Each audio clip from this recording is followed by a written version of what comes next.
listening to the AFTERBUZZ TV network, now the largest new media platform on the web, and your #1 source for after-show entertainment. Very good, King Johnson.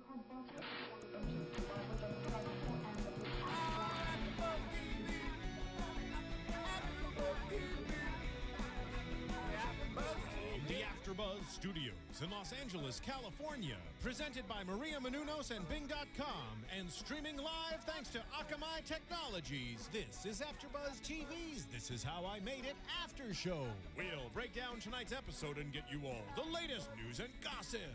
If you'd like to buzz in on tonight's show, you can buzz us at 424-256-1729.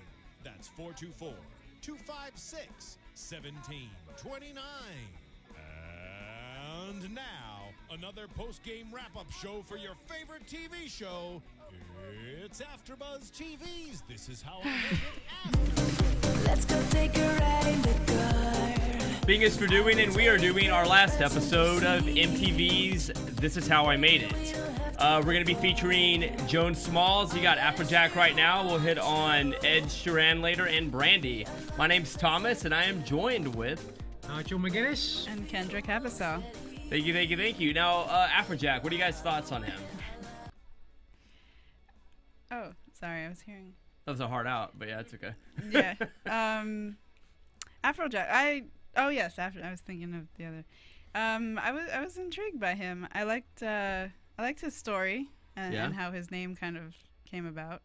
How do you feel he was different from most of the Americans that were in it? Because thus far in this show, most of the people have been American, right? I liked his kind of laissez-faire attitude.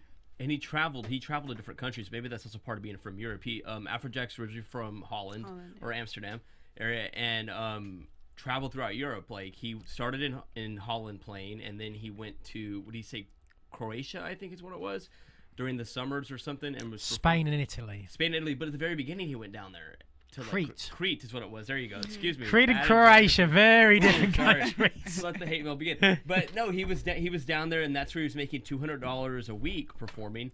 And then he went back home and wasn't discovered. And then after that, he just kept working harder and harder and harder. And do you think that's part of just growing up in Europe, where you become more international because of, I guess, the distance? I don't know. I thought that his journey to stardom, or having made it, for example, I think was the same for most of the people in North America. But just, I think people from Europe have a different mindset. Arguably people from Canada as well, right? Yeah. Oh, yeah.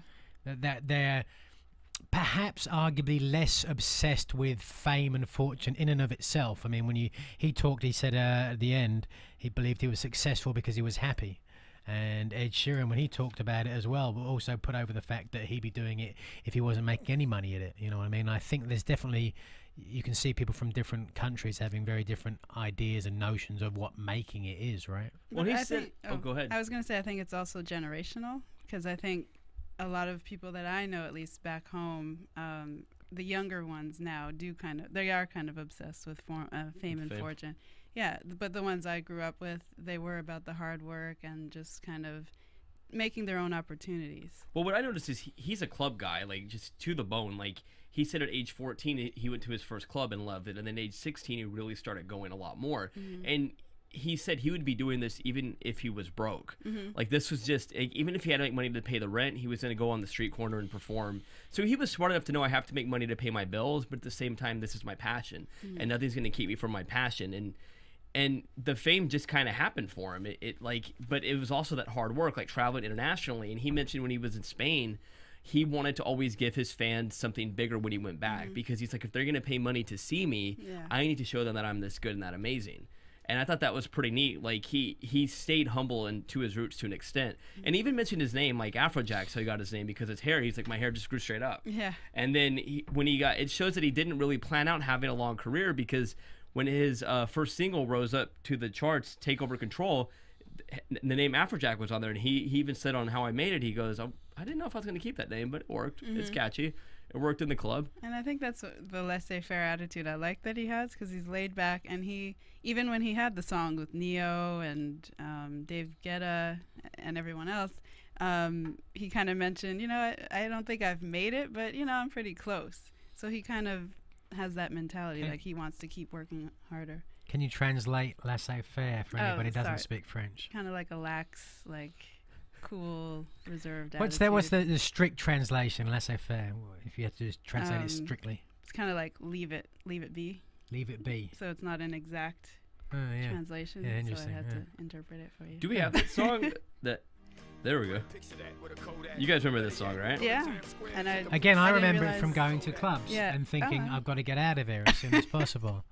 You That's know, the and ongoing theme for you. it is, and I wish always- I wish I appreciated the music more, because a lot of my friends who are, you know, even for just 5-10 years younger, this is the music they love and they always play, and girls love. You know what I mean? And it just seems ironic that one of the things that I love so much, you know, is tied in so succinctly with some of the things I hate so much. Well, you know I what was mean? waiting for you to say it, you know, in the club, and I was dancing to it, but you never say that. Because if you listen to the beat, though, it's the beat is what it is. That he created. It's a very upbeat beat. Like this type of music, the electronic music that's out right now, it's all very, well, I guess all electronic music is, but it's very upbeat. In a way, it's almost like addicting because it's like that high when you're in a club. Like it makes you Yeah, happy. it's Like it's a pumping. good beat, makes you want to move. And like this song was pretty amazing. It was Pitbull and Neo, like all and Afrojack, all three artists. This was like one of his biggest. I don't know why it doesn't make me want to move. It makes me Really? want to leave. I don't know why. Yeah. Maybe it's you're not into electronica. I guess I must not be. I don't know, you know. I really don't.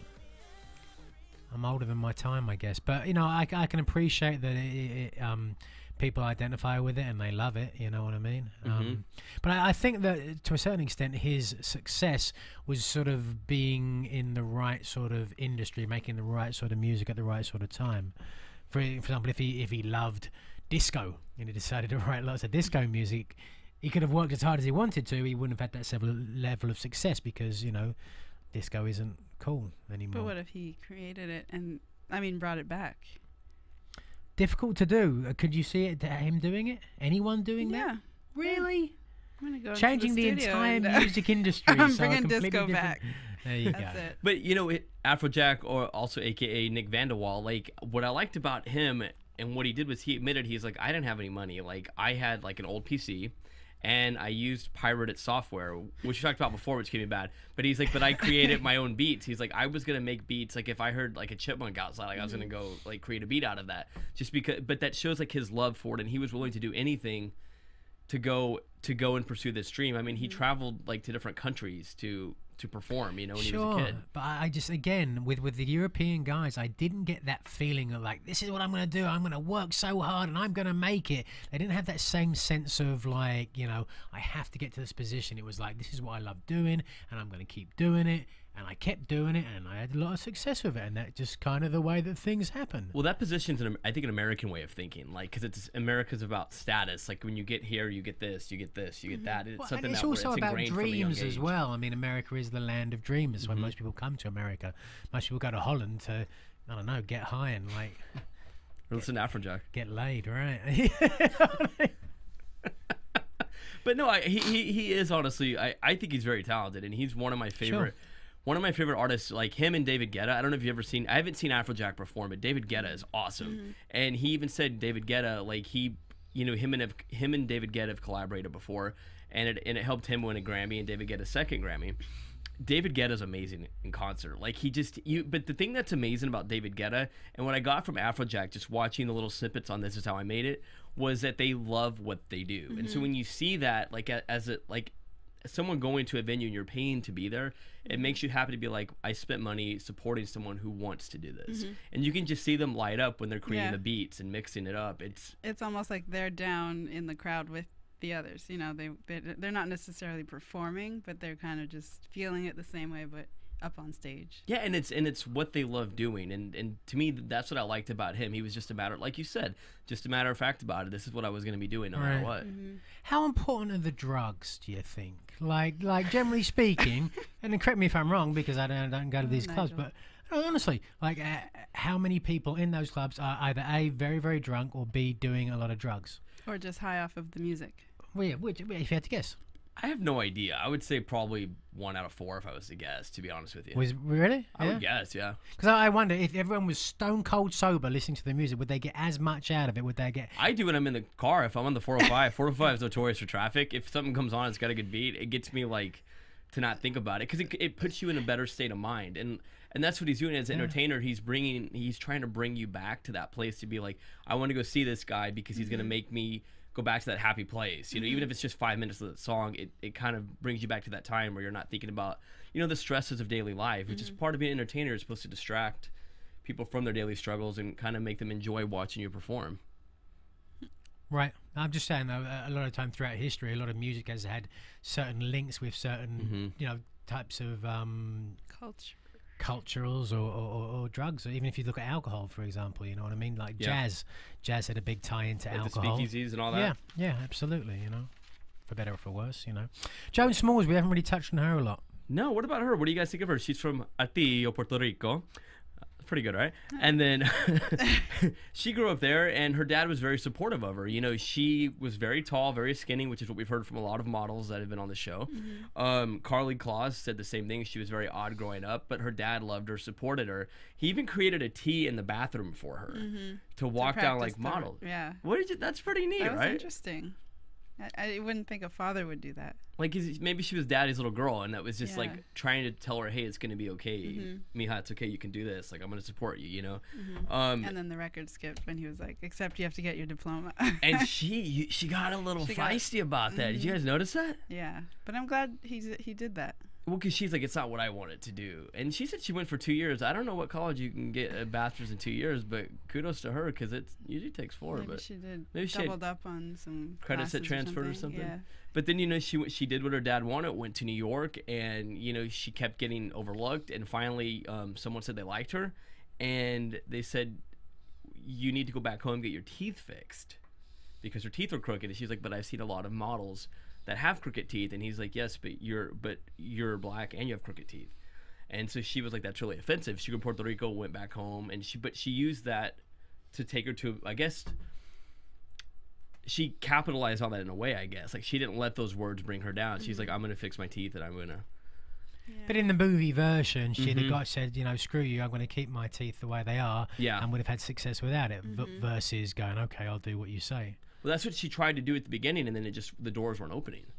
Yeah, but if she had continued on and saw other agents? Yeah, other agents with the crooked teeth or whatever, you know what I mean?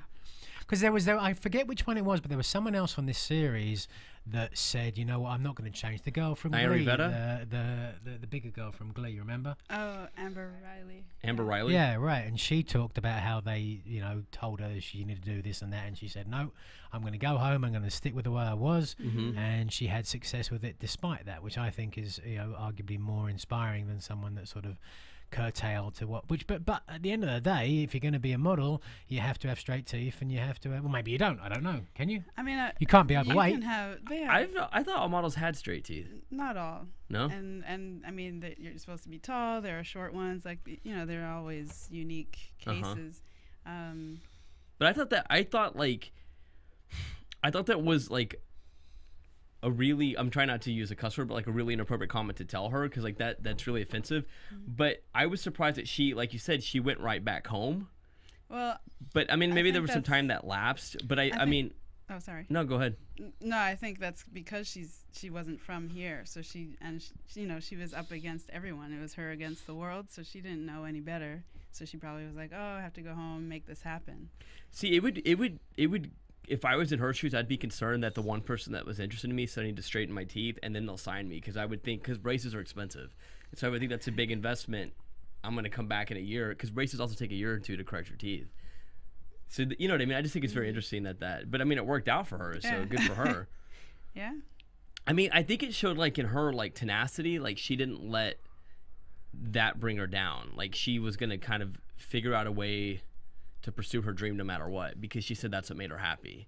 She can't live her life for other people in an essence. And she was, but she also mentioned too that she was in a sense typecast. Like I think Nairi Veta mentioned, and others have mentioned on here, like a lot of times they've been pigeonholed because of the way they look. And she somehow like found a way to, well, she fixed her teeth, but you know what I mean?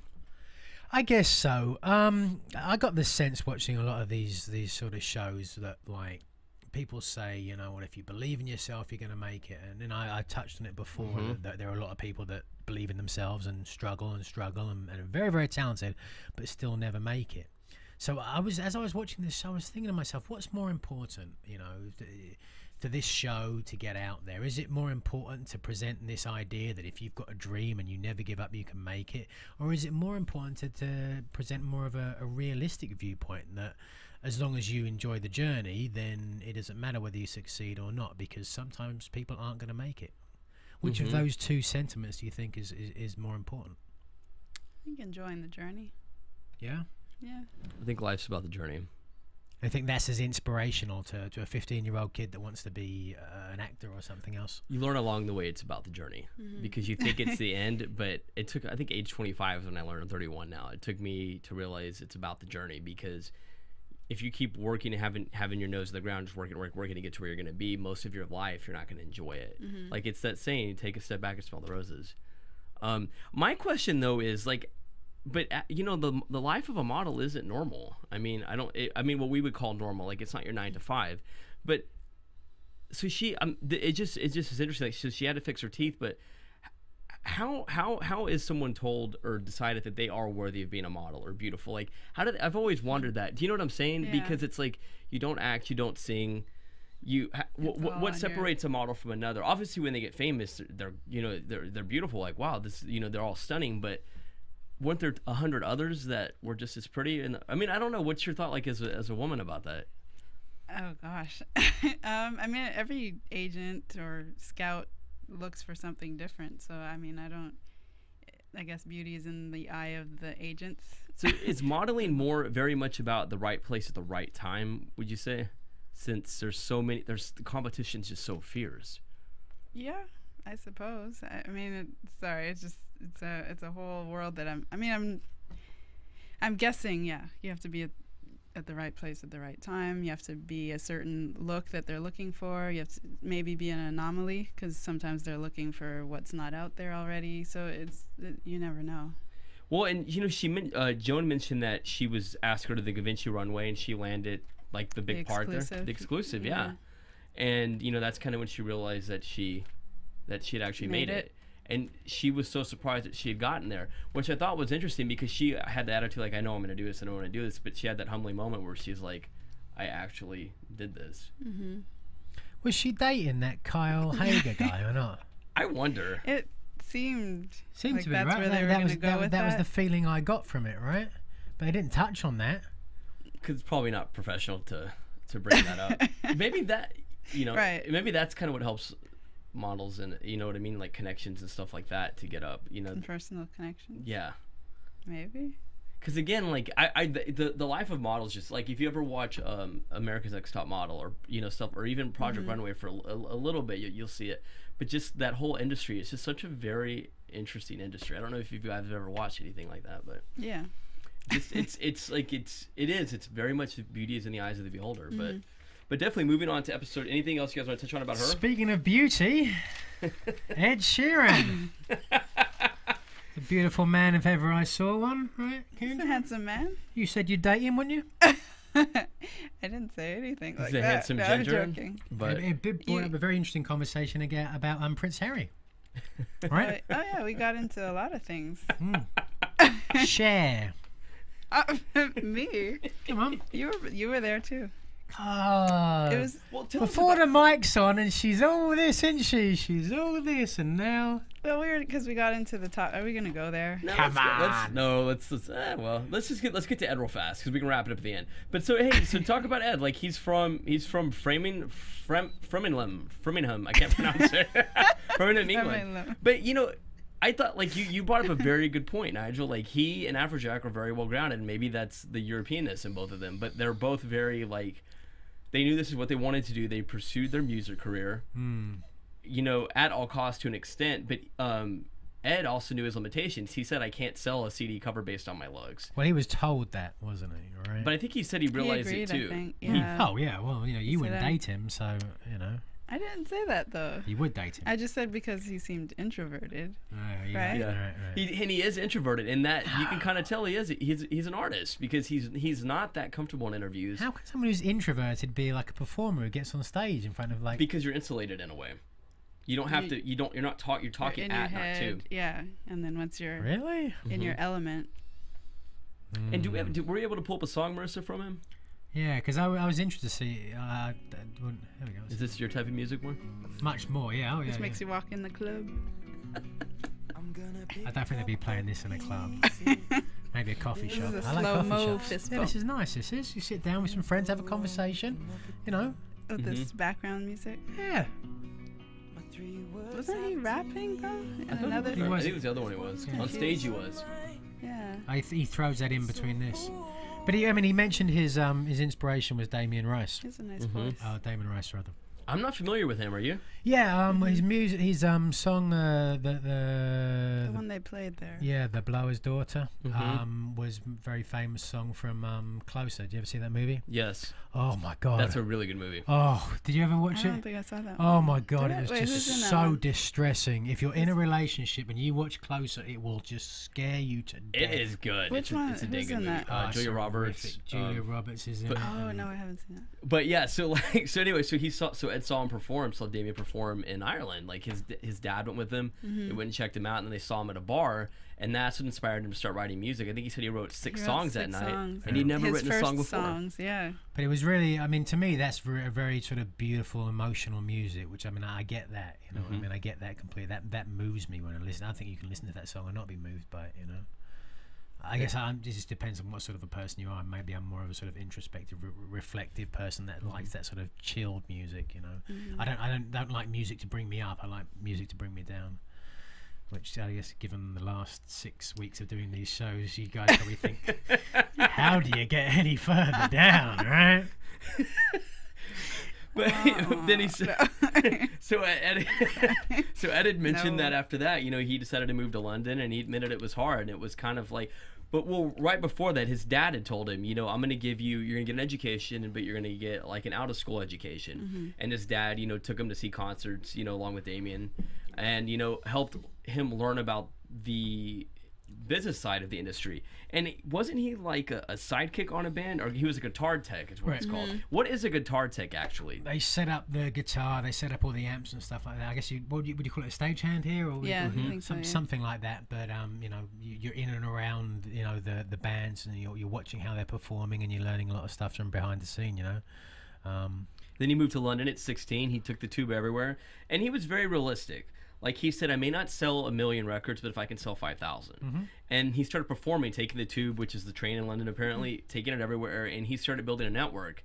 And he referred to his network as a place where I can crash on a couch, because he was very realistic. Like, and I think that's interesting. You said it wasn't like across the pond here in America, where the U.S. where everyone's like, oh, I need to make this money and that. He's like, I'm going to do this, but he was looking at the steps he's going to take along the way, and even if he doesn't make it to some huge fortune, he's going to be happy doing it, you know. And I was just gonna say, I think there's a culture of that here too in the U.S. and even in L.A. There's an underground group of musicians who do the same thing, just for the love. Oh, really? Yeah. Yeah. They perform at different. It was funny. I was on the underground here. We were getting the train from Universal City down to Los Feliz, and there was a guy who was like busking down there, and there were these 2 little girls, and they were dressed up as Tinkerbell from Peter Pan, going to watch Peter Pan, and he was singing a song to them, you know, about a fish in the sea or something like that, and I thought it was really nice, and I wondered whether he was just enjoying it or whether ultimately he wanted to, you know, play big arenas and stuff. Probably not. I don't know. You never know. Yeah, LA's a great city for that, though, isn't it? LA's a great city for artists, for entertainers. Everybody comes here because they want to do something. City of Dreams. It's the entertainment capital of the world. Right. We had some great buskers in Montreal too. Oh, yeah. But I mean, and then, you know, he just couch surfed and all that, and he slowly started playing larger and larger venues, and his music, you know, also technology aided him, just like it did Afrojack. He started allowing people to download his music, and it just kept spreading like wildfire, and then his venue started selling out more and more, and, you know, it helped him establish the artist that he is today. Yeah, interesting how that varies between different entertainment forms, because, like, you know, if you make a movie, for example, the last thing you want is everybody sort of downloading it and showing it to their friends. Then you don't get paid. You don't get paid on it. But I guess with music, at least in his example, the more people that listen to it, the more likely they are to actually come out and watch him perform live in person. What I liked about him too, you know, that's a very good point, was that he admitted he's not a great guitarist. He's very honest about the things he's not great at. Artistry. But he says, I'm a great entertainer, and that's what people come to see as an entertainer. And I really like that. Like, I don't know if softer side is the way to say it, but he was very raw about it, you know? Right. He was transparent. Yeah, and I think that's where it's charming to see him kind of rap. Like, they showed him kind of spitting a verse. Nigel likes that word, spitting. And I remembered it from another episode. Spitting. Wow. Spitting and vibing. But speaking of vibing and sitting in my room, let's go to Brandy. You guys remember that song? Yeah. Nigel, I don't know if you remember that song. What was Were the you song? a fan of Brandy's? No. Sitting up in my I like to room. drink it, but Sitting up in my room. Well, I didn't know Brandy was from Mississippi originally. I thought she was she was raised in LA. I mean, but she was raised here, yeah. moved here at age 4. Her dad was at a church. He was a pastor at a church, I think. And she started singing, and she'd said she stared at a picture on the wall so she wouldn't get, I guess, like scared, Get before in front of a crowd. And, that's when the whole church was standing up. And that's when she, I think, realized that, hey, I want to pursue the singing. And, her parents are very supportive. And I thought, like, it was interesting to see a different side of Brandy, like to kind of see her a little, to see a longer interview of her, you know what I mean? What did you guys take on it? It's just been a while since I've seen her, I guess, in an interview, because she kind of left the limelight for a while. But yeah, it was interesting to hear her history, and I mean, I know her parents were very involved in her career and her brother's career, and you mentioned that Whitney Houston thing, because Whitney Houston was a big inspiration for her, right? Did you get to meet her? Was that right? Didn't she work with her? And She worked with her in a movie. Was it the movie. Fairy Godmother movie? What was that one called? Fairy God. Cinderella, yes. But it was a different title. Yeah, it was Cinderella though. Yeah, Cinderella story or something. It was interesting they didn't mention that. You think that would be a big part of the story? But she was Whitney was like kind of a role model in an essence for Brandy. Like, Brandy looked up to her in many ways, and there was an interview that Brandy did on Piers Morgan on CNN, and I want to say towards the end of Whitney's life, the past couple months, she wasn't there for Whitney, and she felt bad for it. Like, I think she was dealing with her own, she'd been in the accident a couple years. Well, that was a couple years before, so that's probably not a good excuse. But for some reason, she was caught up in her. People get caught up in life, and I think she felt bad for not being there more for Whitney. But who knows if that would have changed? Yeah. What was the accident? Like 3 or 4 years ago, she hit someone on the 405. Even more, yeah. Maybe like 5 or 6. She was driving on the 405 freeway and rear-ended someone and killed. I think she killed the person. I think the person died in the accident. Oh my god! It was really sad. But I mean, isn't that make this kind of a fluff piece that, like, they didn't mention that, which was obviously a big part of her life. Didn't mention Whitney Houston. Well, they flashed Whitney Houston, and they flashed an article about the accident. They did? Yeah, but they didn't. She just kind of, Mary just didn't have summarize. time. I think they just touched on her life. She just said her troubles made her stronger and who she is today. If they would have gone into that more, it would have been like a good 10 minutes just into, because you would have to explain what was happening, the legal ramifications, you know what I mean? And I guess that's because the it's issue. controversial. Because she says that she wasn't texting and driving. There's reports she was, but it was apparently quote in court that she wasn't. So it would have just been like a big mess. But I think this is her way of, like, because I think she's going to release an album pretty soon, and I think this is her way of kind of trying to come back in and let people know she's here. But she talked about Moesha. Do you guys remember that? M to the O to the. Did anybody else watch that? I was the only. I watched a little. Okay. I watched a little. A little. But wait, and then, but she said, she did that part, and the part before. What was the part before that she did? Thea. It was that show Thea. She loved Thea because she could sing. Yeah. She didn't really want to act, but she wanted to sing, and then showcase. Yeah. And then Moesha she actually liked that part because it was how she saw the world. Moesha was basically how she saw life. Yeah. And it was real interesting that she had kind of done a 180 in that instance with acting. Can we play that song we got by Brandy? The what was it? Her first one, Baby. That rose to the top. I think she said it started at 90 and it went up to #1. What are you? She was riding to Del Taco, which is we got Whitney Houston up. But she, riding to Del Taco, which is like Taco Bell here in LA, and she heard it on the radio. She was just ecstatic. Yeah. That moves him. He wouldn't leave the club. Does it move you, Nigel? It was moving him just now. Baby, baby, do you know I'm oh so fine? Is that? She was 15 when she released this. Yeah. Want you all the time? Think about you all the time. I think about you all the time. Well, see, at age 14, she went to Atlantic. She was very proactive and performed. What's wrong? I don't know. I just blah. You don't like it? No, I just I'm calling a spade there, but it just doesn't do anything for me. You know, what I mean, there's Well, no it's depth from to the it. 90s. Right, I guess it was so. good then, you know. Well, but she was held back a year because Gerald Williams at Atlantic wanted her to wait a year to perform because she was too young. He was like, "You're too young to perform." You're too young. Come back when you're what, 14? Is Yeah. that right? And that's what and then she put the she record went together. to Puerto Rico and got braces. And she had a gap in her teeth. She got it fixed. She did, but She later did, in life, but- didn't she? Yeah. All right. She should have left it. And she had a daughter. They mentioned having a daughter. That's a big part No, of your she life. did. She mentioned She a little said bit. something She's about mentioned taking it. care of. Yeah. No, I But mean, what I'm you saying mean- is they just said having a daughter is a big part of my life. She was married. Oh, she had a was? child. I Yeah. didn't know any of this. I mean, I think it was just like Whoa. running through her life, like just because Yeah. they only had probably 12 minutes to tell her story. Yeah. So you have to. I think that's one of the things with these series is that it's very difficult to really get into any sort of depth with any of these characters. I would have preferred to, instead of having 2 characters per episode, just one. Well, I actually was surprised she was on there because she's had kind of a longer career than some of the other Yeah, people. right. So I mean, she 15, needs like a 16 true years. Hollywood story. Like she needs a whole. Yeah. Especially with all Right. that drama, yeah. Yeah. yeah. By the way, can we play The Boy's Mine? You guys remember that song? Speaking of Monica, we were just talking about Monica. No, I'm joking. You remember? Oh, that was the other one. We were still on Baby. Well, The Boy's Mine came out, what? That was 97? It was with was in the Brandy 90s. and featured Monica. Yes. Yeah, they were. It was like a duel. Yeah, it was a duo. It reminds me of that summer a lot. Does this move you? Makes me to vomit. It's Ouch. just. How do you really feel? I don't know. I'm bored by it. You know, I mean, it just doesn't do anything for me. Huh? I actually know the lyrics to the song. Me too. This was, if you were growing up in the 90s, this was a huge song. Like that summer of, was it 96, I 97? can't remember the year. It was huge. Yeah. Yeah, Well, 98. 98, this is the dated last myself. show that we're going to be doing here. So let's kind of sum up our thoughts and our feelings on the series as a whole. Like, what did you learn from it? What do you take from it? You know, and what do you think it really presented to the people who've watched it? See you just maybe. No, I'm just joking. You know, you know what I took from it was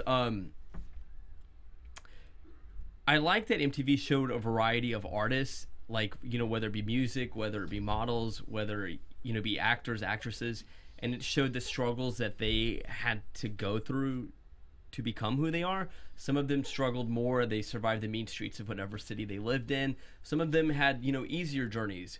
I think it's very I like that they made it relatable in many ways, especially to the audience of MTV.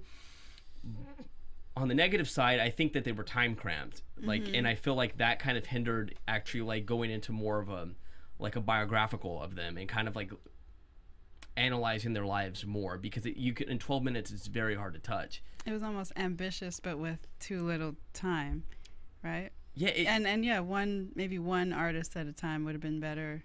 Like, but they used to do that with MTV Diary. I don't know if you remember that show. They should maybe bring that back.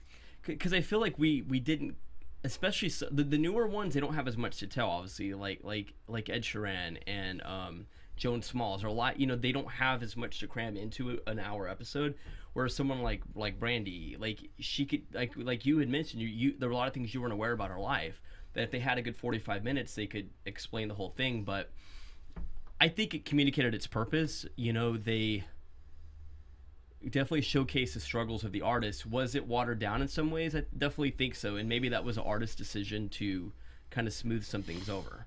It just nothing stands out in my mind as I think back now to all the different people that have been on there. I can't think of any one that went, oh yeah, I remember. I mean, name anybody apart from these 4 people. Name any of them. Chris Brown. Chris Brown. That stuck out as a significant. Yeah, like I loved. Well, their episode. I got something from that. Anybody? Yeah, maybe from Chris, just because he's gone through a lot. And he's still going, like last night there was the report about it. gosh. I'm like, guy, just stop. Yeah, Like, I know. I know.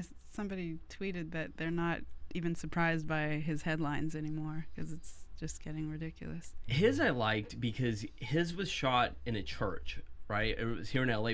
We figured out downtown LA, this former church, It was shot there, and there was a lot about his life that we learned about that I wasn't aware about. That you know, he grew up in a very Christian background, and he used to sing, you know, in the church, and just it showed you that whole other side to what we see now. That's the one that really hit home to me a lot, you know. And I wish they had done more with Brandy, but I think with Brandy there's just so much. It would have just been a mess to have tried to tell the whole thing. So if you had to sum up the message as a whole in one sentence from this series, what would it be? One sentence. What, you have yours first? Have my sauce. I know. No. I was just throwing it back. No. You know, to sum up, this is how I made it. This is how I made it. It can be difficult, but this is how I made it. Like, I overcame all my obstacles because I wanted to. And that's what I feel every artist said. I did this because I wanted to, and I wasn't going to stop. What's yours? Yeah. Don't give up. You might succeed. I think it's no matter what your circumstance, you can, you know, you make it according to what you think your definition of success is. Who was your favorite? I guess Ed Sheeran, really, just because, like, he's the one that stands out to me. I guess because he's closest to where I came from and stuff like that, more down to earth, and from my own personal experience of trying to achieve fame, fortune, or whatever else. The good times are the journey, you know. It's because I didn't make it to that sort of level, you know what I mean? Yeah. Anything else? Any last thoughts on this season? I mean, it's been fun. It's been great hosting with you guys. I've definitely enjoyed it. I'm gonna drop a tear. No. Are you? I'm kidding. Actually, there was some news. Brandy, I mean, the latest on her, she's engaged. That's the latest news. And what's her name is engaged also. Jamie Lynn Sigler. Oh, really? Announced today. You know, we don't have news and gossip, but I thought that is interesting. thought I'd bring some up. And never mind. What? I was gonna say Rick Ross was involved in some nonsense today. What was that? It was like a drive-by shooting. Oh, really? His car got shot up. Oh, He's fine. He's fine, but he was allegedly, I should say. Allegedly, yeah. All right, well, time to sum up, Thomas. No? Well, you can find me at Thomas Guide, ThomasGuide. At McGuinness Nigel on Twitter, or NigelWrestling.com. Buy my DVD documentary. And where can they buy it? NigelWrestling.com. Okay, got that. I'm at Kendra Kabasele, KendraKabasele. By the way, be sure and go to iTunes and rate us. We love 5 stars. That's 5 right there. Please, por favor, go rate us, download, tweet us, give us your feedback. We love it. Thank you for joining us, and thank you for having us. Shoot, the past 12 episodes have been a blast. That's it. Thank you. From Bing.com, executive producers Maria Menounos, Kevin Undergaro, Phil Svitek, and the entire AfterBuzz TV staff, we would like to thank you for listening to the AfterBuzz TV network. To watch or listen to other after shows and post comments or questions, be sure to visit AfterBuzzTV.com. I'm Sir Richard Wentworth, and this has been a presentation of AfterBuzz TV. Buzz you later. The views expressed herein are those of the hosts only and do not necessarily reflect the views of AfterBuzz TV or its owners or principals.